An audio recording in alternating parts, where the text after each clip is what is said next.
Bonjour à toutes et à tous, je vous retrouve comme tous les étés depuis maintenant 3 années consécutives pour l'événement Booktube et la Blogo en livre organisé par un collectif qui évolue au fil des années pour la fête du livre jeunesse en France qui se déroule tous les ans au mois de juillet. Cette année, j'ai décidé de changer un petit peu de ce que je fais d'habitude puisque j'ai décidé de vous présenter non pas un mais 2 livres, 2 romans qui m'ont particulièrement marqué quand j'étais beaucoup plus jeune, quand j'avais à peu près entre 8 et 12 ans. Des livres que j'ai lus une ou même plusieurs fois en fait et qui ont vraiment chez moi beaucoup résonné, qui ont eu un grand impact dans ma vie de lectrice et que j'avais absolument envie de partager avec vous. Le premier malheureusement je ne l'ai pas avec moi parce que je l'ai prêté, mais je vous mets un petit visuel juste ici.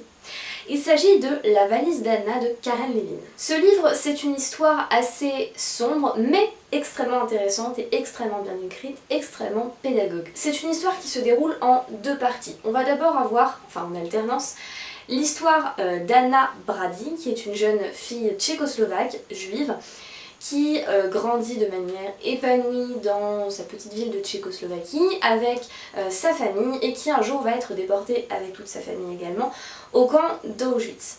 En parallèle de ça, on va avoir l'histoire d'une conservatrice japonaise qui travaille dans un musée justement sur la Seconde Guerre mondiale dans les années 2000 et qui travaille beaucoup avec des jeunes. Ces jeunes vont beaucoup s'intéresser à une valise qui est notée Anna Brady, déportée à Auschwitz, qui les fascine puisqu'ils comprennent que c'est la valise d'une petite fille qui avait à peu près leur âge, c'est-à-dire une dizaine je crois d'années, quand elle a été emmenée à Auschwitz. Et qui vont donc essayer de découvrir un petit peu l'histoire de cette jeune Anna. Et donc cette conservatrice va se plonger dans des recherches sur la vie d'Anna. Donc je tiens à te préciser que ces 2 histoires sont vraies, aussi bien celle d'Anna, qui est du coup parsemée de photos, de documents officiels, etc. qui vont véritablement appartenir à la vraie Anna Brady, ainsi qu'à sa famille.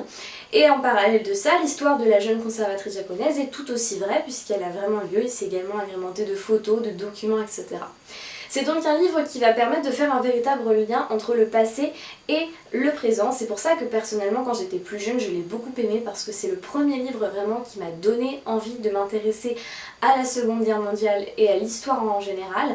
C'est un livre qui m'a forcément beaucoup remué, j'étais, je sais pas, je devais avoir 9 ans à peu près quand je l'ai lu, mais dans le bon sens, c'est-à-dire que je me suis dit il s'est passé quelque chose de terrible, il faut que je découvre ce qui s'est passé.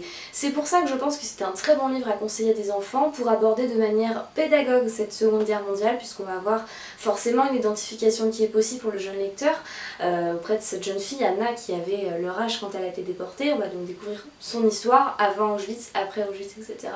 Si elle a survécu, ça je ne vous le dis pas, vous le verrez. Et puis à côté de ça, voilà, on va avoir l'histoire d'adolescents, enfin non, c'est même pas des adolescents, c'est des enfants qui s'intéressent à la mémoire. C'est donc pour moi un livre doublement intéressant qui permet vraiment de comprendre l'histoire, mais aussi de comprendre la mémoire de l'histoire, comment, quand on est enfant, eh ben, on peut comprendre l'histoire, on peut l'aborder, on peut l'aimer et la découvrir et même la faire avancer au final. C'est vraiment un livre qui m'a beaucoup plu, l'écriture est complètement pertinente, complètement ludique, c'est simple, c'est écrit de manière très, comment dirais-je, très lisse. C'est vrai que c'est un sujet qui est très abrupt, les mots là ne le sont pas, mais ne cache pas pour autant la vérité, c'est ce que j'aime dans ce genre de livre. Bref, c'est une petite pépite que je ne peux que vous recommander, que je relis de temps en temps avec grand plaisir, ça se lit très rapidement, surtout quand on est adulte. Mais c'est aussi voilà, une lecture qui je pense peut plaire à tous les âges et que je vous recommande très très vivement. Ça a été je crois le livre de mes années primaires avec celui qui suit. Celui qui suit justement c'est Né sur X d'Anne Persin. C'est un livre que j'ai lu totalement par hasard par contre quand j'étais en CM2 précisément, parce qu'on avait un prix littéraire dans ma commune et qu'il fallait lire des livres, dont celui-là. Et ce livre m'a énormément marqué puisque c'est un ouvrage qui parle de l'adoption et également de la naissance sous X, vous l'aurez sans doute compris avec le titre. Puisque ce livre c'est donc l'histoire de Nicolas qui est un petit garçon qui un jour va apprendre qu'il est né sous X, qu'il a été adopté. Et qui va très mal prendre cette nouvelle, qui va avoir l'impression de ne plus être celui qu'il était avant, de devenir un peu un étranger, voire même un alien. Et lui va transformer cette expression pour dire en fait qu'il est né sur X Et il va écrire un journal dans lequel il va parler des Glooms. Les Glooms, ce sont ses parents, sa famille, etc. Parce qu'il va refuser du coup de les voir comme étant des gens de sa famille. Il va faire comme s'il était un extraterrestre en visite sur la planète Terre. Comme si finalement ce secret eh bien, lui avait donné l'impression de ne plus comprendre le monde dans lequel il avait toujours vécu jusqu'à présent sans se poser de questions.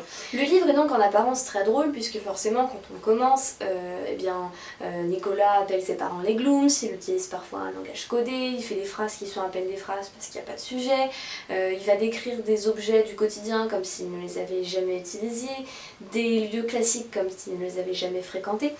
Quand on est enfant, forcément, on trouve ça drôle au début.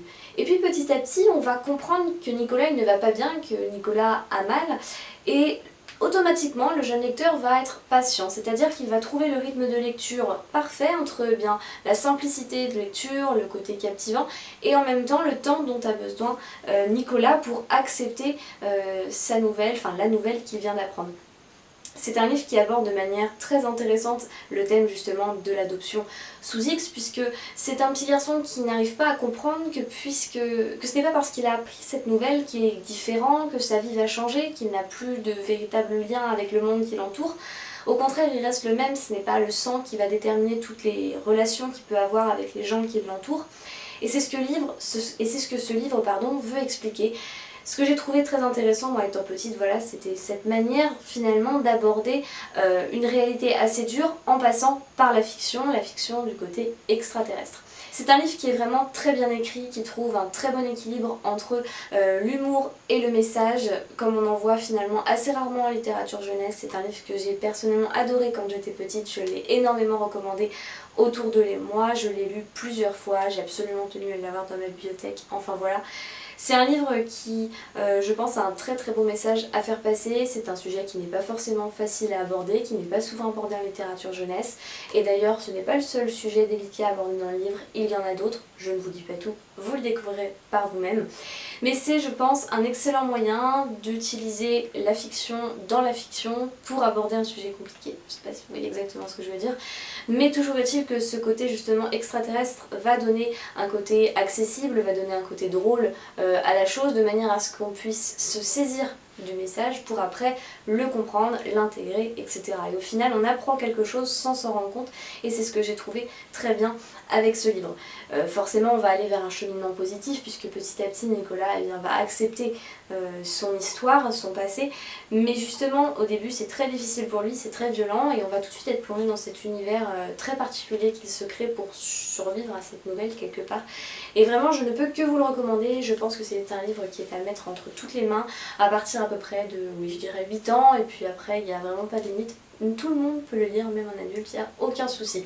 C'est une très très belle pépite qui gagnerait à avoir davantage de notoriété, croyez-moi. Voilà, ce sera donc tout, du moins pour cette vidéo, parce que c'est vrai que je pourrais vous recommander énormément de livres de mon enfance, peut-être que j'en ferai un jour une vidéo ou un article à suivre. En attendant, je vous invite à découvrir tous les événements qui se passent un peu partout en France pour la fête Partir en livre, ainsi que sur les réseaux sociaux et sur les blogs, les chaînes YouTube, etc. avec le collectif Booktube et la Blogo en livre, qui va vous permettre justement de pouvoir accéder à de nouvelles idées de littérature jeunesse. Je vous mettrai en barre d'infos tous les liens nécessaires, nos réseaux sociaux, les diverses chaînes concernées, la vidéo de demain ou un article, je ne sais pas encore ce que ça va être. Et puis je vous invite à rester connectés pour le concours de la fin de la fête qui, comme tous les ans, vous offrira plusieurs dizaines d'ouvrages, vous allez être servis. Sur ce, je vous souhaite un très bel été, de très bonnes vacances à celles et ceux qui ont la chance d'en avoir, bon courage à ceux qui, comme moi, travaillent, et surtout, très bonne lecture à toutes et à tous. Bye bye!